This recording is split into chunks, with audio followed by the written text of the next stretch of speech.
Wily said with dread. "Can you see the smoke?" "That's not good," Rovika said, still disoriented. "They're having a midnight barbecue without us." "I think it might be a little more serious than that," Odette said as Wily stepped out onto the balcony, where Righteous was now floating.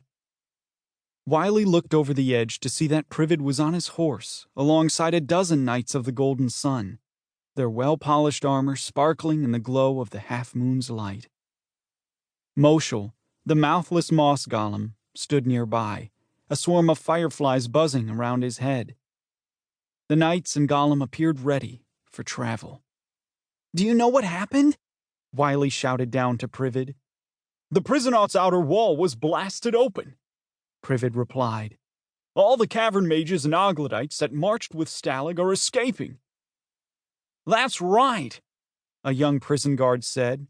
"We need help. There's too many prisoners for us to handle on our own. They're not going to let themselves get recaptured without a fight."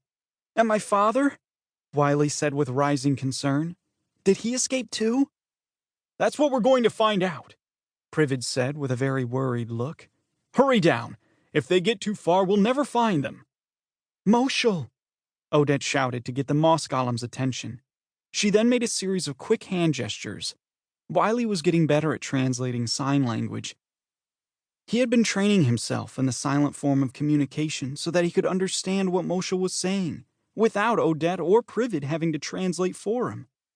If he was correct, Odette had just signed, "Catch me."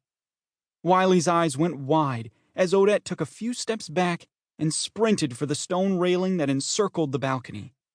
With a front handspring off the railing, Odette soared out into the air. She somersaulted 3 times before landing in Moshel's waiting arms. "Come on, Wily," Odette shouted. "You're next. It's a thrill." "Wait!" Privid yelled. "If your mother knew I let you jump off the parapets, she'd kill me." "She's off replanting the Twygast forest with Valor and the other Roma bouts," Odette said. "She'll never know." "Well, I don't know how comfortable I am with it either," added Privid as he surveyed the drop. "Now you're sounding like a concerned parent," Odette teased. Privid seemed conflicted. Then, seemingly as if he didn't really want to, he shouted, "Come on already!" Wily sprinted for the edge and jumped.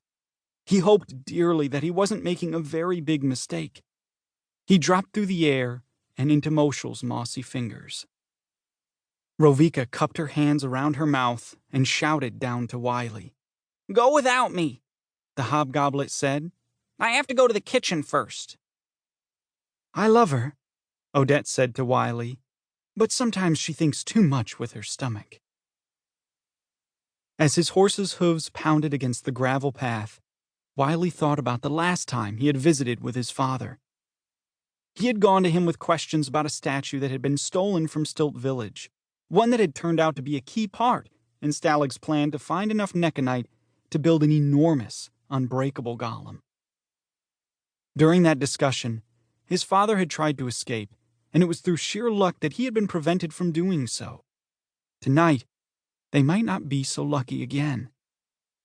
Coming around a bend in the path, Wily spied a thick plume of smoke rising from a giant hole in the steel wall of the prisonaut. The imposing structure had once rolled around Panthasauce on giant wheels, but they had been removed after the Infernal King was dethroned. Since then, it had remained there, a dirt-swept relic of the evil reign that came before. But now, it looked sadder still. The damage to the prisonaut was worse than Wily had imagined. Ribbons of metal lay scattered across the mountainside as fires burned within. The sounds of swords clashing were echoing in the darkness.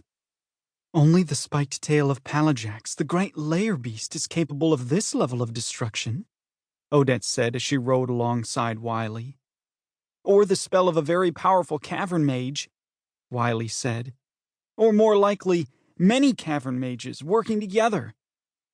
"Knights of the Golden Sun!" a shrill voice called out in panic. Wily turned to the left, in the direction of the voice, to see a mob of figures running past. Even in the dim glow of the moonlight, he could see they were fish-headed oglodites.